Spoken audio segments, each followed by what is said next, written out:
জাতীয় নির্বাচন ঘিরে দেশে নতুন নতুন ষড়যন্ত্র হচ্ছে বলে মন্তব্য করেছেন নাগরিক ঐক্যের আহ্বায়ক মাহমুদুর রহমান মান্না। আর নুরুল হক নূরের অভিযোগ, সংস্কার ও নির্বাচনকে মুখোমুখি দাঁড় করানো হচ্ছে। অতি দ্রুত আওয়ামী লীগের নিবন্ধন বাতিলের দাবি এনসিপির আহ্বায়ক নাহিদ ইসলামের। আমার বাংলাদেশ পার্টির ৫ম প্রতিষ্ঠা বার্ষিকীতে এসব কথা বলেন তারা।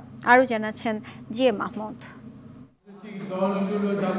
জাতীয় প্রেস ক্লাবে আয়োজন করা হয় আমার বাংলাদেশ পার্টির ৫ম প্রতিষ্ঠা বার্ষিকী, যেখানে অংশ নেন এবি পার্টির নেতাকর্মী ছাড়াও বিভিন্ন রাজনৈতিক দলের নেতা ও বিশিষ্টজনরা। ভার্চুয়ালি যুক্ত ছিলেন বিএনপির ভারপ্রাপ্ত চেয়ারম্যান তারেক রহমান।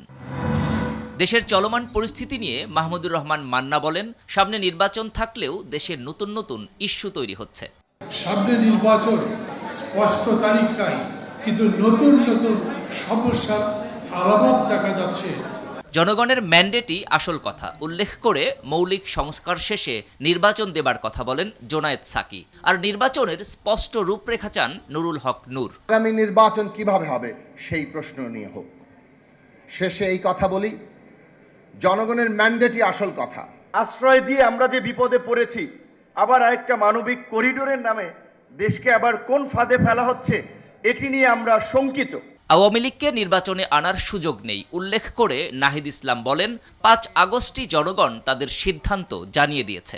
জনরোষে সেই ফ্যাসিস্ট সরকারের নেতৃবৃন্দকে দেশ থেকে পালাতে হয়েছে।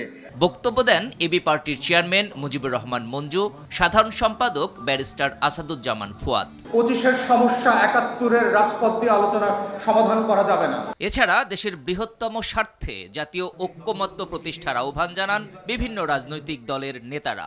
রাখাইনের অভুক্ত মানুষের G M Mahmud, RTV, Dhaka.